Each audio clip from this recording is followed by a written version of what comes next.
Selamat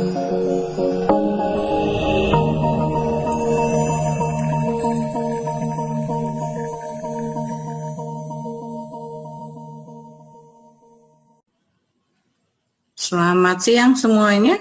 Tetap di link channel saya di Lili Indasari.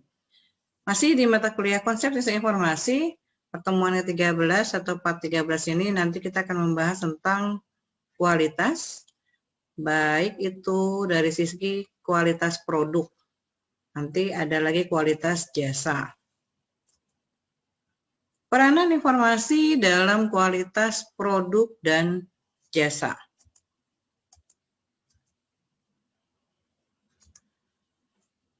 Peranan informasi ini akan berperan sangat penting di dalam menentukan kualitas produk dan jasa yang diproduksi atau dikeluarkan oleh organisasi atau perusahaan tertentu. Dua hal yang terjadi pada setelah Perang Dunia Kedua, yaitu dampaknya luas dalam dunia industri, yaitu keberhasilan Jepang dalam area kualitas manufaktur dan penemuan komputer. Saat kedua inovasi tersebut sudah dimulai, keduanya berkaitan dan mempengaruhi semua produk dan jasa yang ada di dunia ini.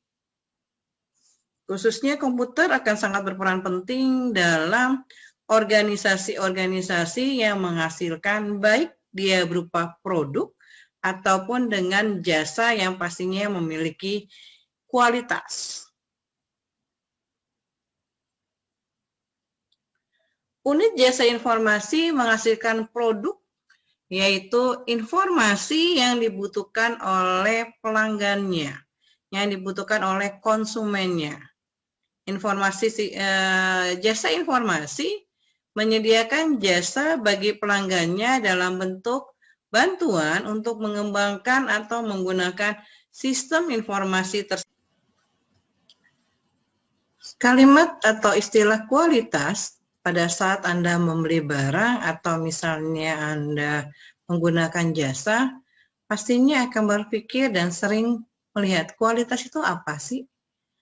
Dan sering Anda sedang, oh kualitasnya kurang nih, oh kualitas sekian, atau bahkan sekarang istilahnya KW, KW1, KW2, dan seterusnya.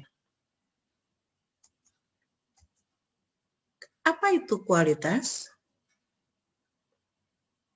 James Martin mendeskripsikan kualitas perangkat lunak sebagai tepat waktu, sesuai anggaran, dan memenuhi kebutuhan pemakai.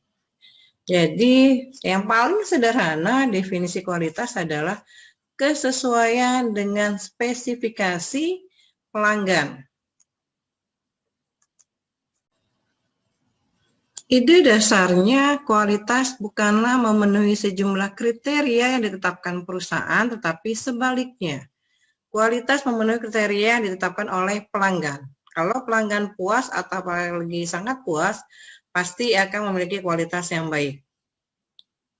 Kunci untuk mencapai kualitas ini adalah siapa pelanggan kita dan apa yang mereka inginkan.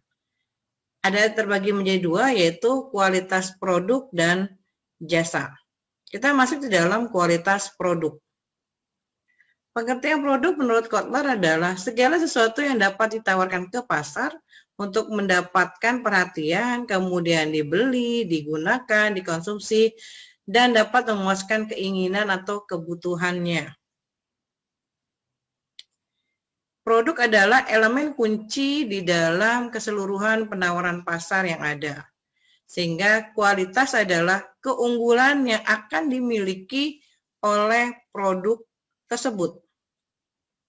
Ada 8 dimensi kualitas produk menurut David Garvin, diantaranya adalah kinerja, fitur, keandalan, kesesuaian, daya tahan, kemudahan perbaikan, keindahan, persepsi terhadap kualitas.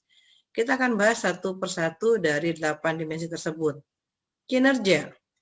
Kinerja di sini adalah seberapa baik suatu produk tersebut melakukan apa yang memang harus dilakukannya. Contoh dalam hal ini misalnya adalah produk suatu ban. ataupun misalnya dalam suatu mobilnya. Bagaimana mobil itu berkinerja dari mulai kecepatannya, akselerasinya, jarak, pengereman, dan lain sebagainya. Makanya harga mobil yang satu dengan harga yang lain pasti memiliki harga yang berbeda. Yang kedua adalah fitur. Fitur di sini lebih merupakan pernak-pernik yang melengkapi atau meningkatkan fungsi dasar dari produk tersebut. Walaupun hanya pernak-pernik, tetapi dia memiliki fungsi yang luar biasa sehingga memiliki daya tarik bagi produk itu. Contoh misalnya lensa zoom pada kamera. Kalau kamera biasa untuk ambil jarak jauh mungkin agak berkurang gitu ya, tetapi dengan menggunakan lensa zoom yang radiusnya mungkin 1 km itu bisa diambil dengan menggunakan lensa zoom. Atau hal yang sederhana misalnya kue ulang tahun.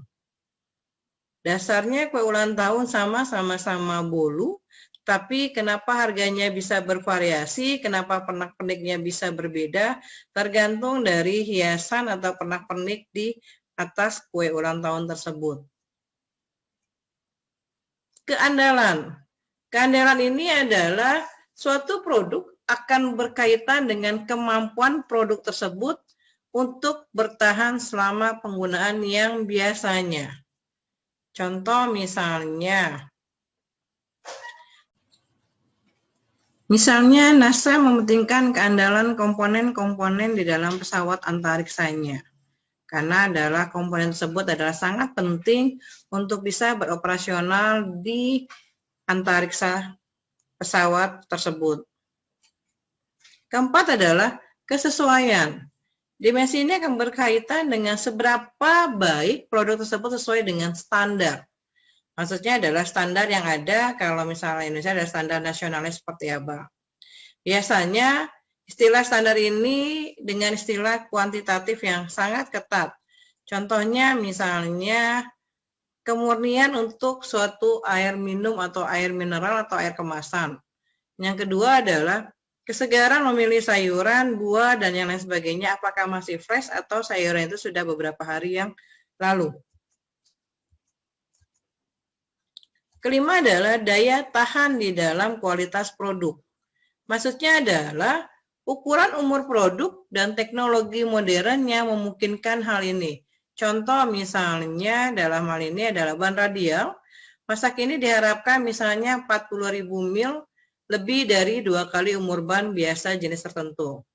Jadi daya tahan dari yang biasa itu akan menentukan salah satu kualitas produk. Ban yang dengan nilainya sekian akan berbeda dengan ban yang misalnya memiliki kualitas nomor 1. Kemudahan perbaikan. Kemudahan perbaikan adalah suatu produk yang pastinya digunakan dalam jangka waktu yang lama, harus di-maintenance, harus diperbaiki dan dipelihara. Rancangan produk yang memudahkan perbaikan ini memiliki nilai tambah dari produk tersebut. Contohnya misalnya suatu produk itu punya misalnya kontak center atau misalnya call centernya atau misalnya kayak layanan center untuk memudahkan konsumen kalau misalnya produk tersebut ada kerusakan atau ada yang harus diperbaiki. Dalam hal ini personilnya dalam pelaksanaan pemeliharaan tersebut memiliki kemahiran dalam hal keramahan sehingga memiliki nilai tambah produk. Contoh misalnya kalau kita misalnya beli sebuah motor, ya, motor tersebut biasanya ada bengkel resminya, di mana bengkel resmi itu bisa untuk maintenance, ganti oli, dan lain sebagainya. Ditambah personilnya, karyawannya yang ramah, maka akan menambah nilai produk tersebut. Keindahan. Keindahan tidak bergantung pada kemampuan fungsional, tetapi keindahan merupakan bagaimana produk tersebut bisa dilihat dan dirasakan, kemudian bisa menjadi dimensi yang sangat penting. Contoh, walaupun bahannya sama, tetapi dia memiliki keindahan yang luar biasa, maka akan menentukan kualitas dari produk itu sendiri.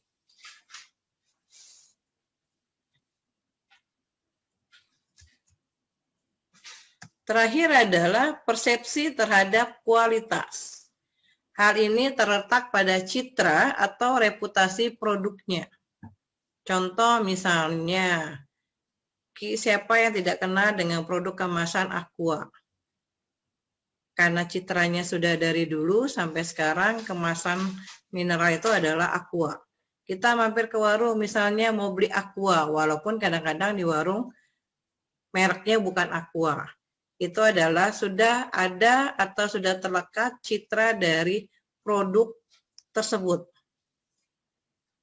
Ada 6 faktor yang mempengaruhi kualitas produk, yaitu manusianya, kemudian metode, mesin, bahan, ukuran, dan lingkungan dari produknya tersebut. Demikianlah materi kali ini untuk pembahasan peranan informasi dalam kualitas produk. Semoga bisa bermanfaat bagi banyak orang. Jangan lupa like dan subscribe di channel saya di Lili Indasari. Terima kasih.